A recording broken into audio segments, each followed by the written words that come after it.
Tidak ada yang lebih penting dari dalam hidup kita selain hanya untuk memuji, memuliakan nama Tuhan dalam kehidupan kita pribadi, lepas pribadi.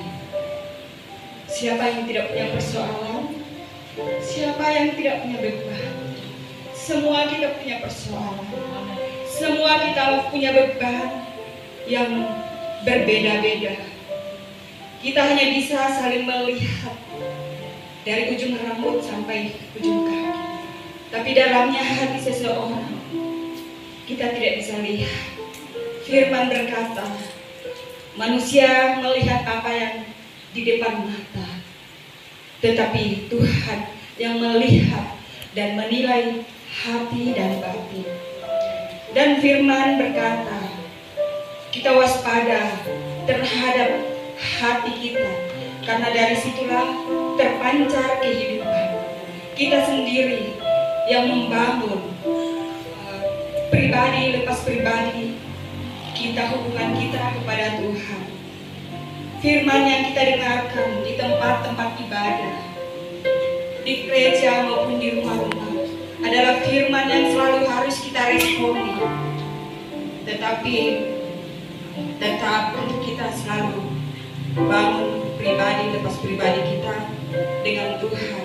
Banyak hal, mungkin bukan hanya saya, tapi juga saudara-saudara, kebutuhan yang berbeda-beda. Apalagi di suasana pandemi, corona begitu besar perubahan. Tetapi anak-anak Tuhan, puji Tuhan, yang tidak berdampak. Ya, walaupun dalam keadaan banyak teman-teman ya diwaisai Raja Ampat, ya bahkan kami PNS, kami juga selalu kok semua sudah terbatas banyak. Tapi saya bilang mari kita jangan mengeluh walaupun ada sisa kredit, tetapi Tuhan masih memelihara kita karena kita mengandalkan Dia. Walaupun bukan PNS, tapi jika kita juga mengandalkan Tuhan, maka juga kita lebih diberkati. Firman-Nya berkata seperti ini, jika kita mendahulukan kebenaran, maka kemuliaan Tuhan mengikuti. Kalau tidak salah itu di Yesaya. Jadi ya sudah tambah-tambah umur terus, jadi sudah tidak kuat hafalan. Tapi firman itu dibilang, jika kita mendahulukan kebenaran, maka kemuliaan Tuhan mengikuti.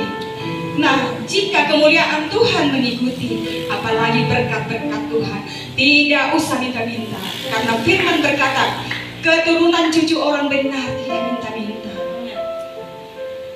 Dari kita, hubungan pribadi sama Tuhan ada melutut. Terkadang itu kita tidak tahu dari mana. Wah, tanam lutut, bangun hubungan pribadi dengan Tuhan. Iya, hanya itu yang Tuhan mau. Sebab kita manusia yang penuh dengan keterbatasan. Tapi Tuhan yang kita selalu jumpai di dalam doa kita secara pribadi, bahkan secara bersama-sama, adalah Tuhan yang tidak terbatas dalam kehidupan kita. Tuhan yang sanggup mengadakan apa yang tidak ada. Kita bergantung sepenuhnya hanya kepada Tuhan dalam keadaan kita yang betul-betul banyak yang betul-betul pelik minus. Contoh dari kesaksian pribadi, ya, saya mempunyai seorang anak 5, 4 laki-laki, semua sudah besar, 1 perempuan, masih 2 yang kuliah dan 3 yang sudah kerja. Tapi firman berkata, diberkatilah orang yang mengandalkan Tuhan. Ya, puji Tuhan kalau anak-anak ada penghasilan. Tetapi saya mau secara pribadi mengandalkan Tuhan. Jangan karena kita bilang, oh anak-anak sudah seperti ini, terus sedikit-sedikit telepon, oh ini kurang ini, mari kita andalkan Tuhan. Karena sekalipun anak-anak juga sudah kerja, tapi mereka juga terbatas. Mereka juga punya kebutuhan, mau beli pulsa, mau beli celana untuk bagi saya sebagai seseorang Tuhan. Dan jujur sebagai seorang tua, sungguh banyak keterbatasan dan ketidaksempurnaan saya. Ya, kalau bukan karena campur tangan Tuhan, siapa sih saya ini? Saya hanyalah debu tanah. yang terlalu kecil di mata Tuhan. Kata firman-Nya, negara yang kita diami ini adalah setitik di mata Tuhan. Ketika saya baca firman Tuhan, betapa kecilnya kami di mata-Mu Tuhan. Ampuni jika Tuhan dapati kami sombong, padahal firman sudah datang mengajarkan kita untuk selalu rendah hati. Tapi terkadang baik itu kita sadari tidak sadari, muncul keegoan kita, kesombongan kita bahwa kita lah memang, tetapi sesungguhnya itu bukan. Kita hanya butuh pujian dari Tuhan, seperti kata pujian, ku sanjung Engkau di tempat yang tinggi. Kita bukan sanjung manusia, tetapi kita sanjung Tuhan yang selalu hebat dalam diri kita. Jujur saya tidak mampu kadang mendidik, mengarahkan anak-anak. Sebab kecil seperti ini tuh didikannya lain, seperti ini didikannya lain, seperti ini didikannya, cara berbicaranya lain. Beda waktu kecil dengan besar. Sebab kalau besar mereka sudah terkadang juga melawan oleh karena juga pengaruh media sosial. Tetapi hai anak-anak muda yang ada di tempat ini, firman berkata, tunduklah kepada orang tua, hormatilah bapak ibumu, maka umurmu panjang, engkau akan berhasil dan beruntung. Yang saya ingat Yosua 1 ayat 8 kalau tidak salah, renungkanlah firman itu siang dan malam, maka engkau akan berhasil. Bukan saja berhasil, tapi engkau akan beruntung dengan cara Tuhan, bukan dengan cara kita. Untuk itu saya ada di gereja SP ini, puji Tuhan, terima kasih. Bukan secara kebetulan juga saya ada di gereja ini, tetapi saya terdorong oleh kekuatan roh.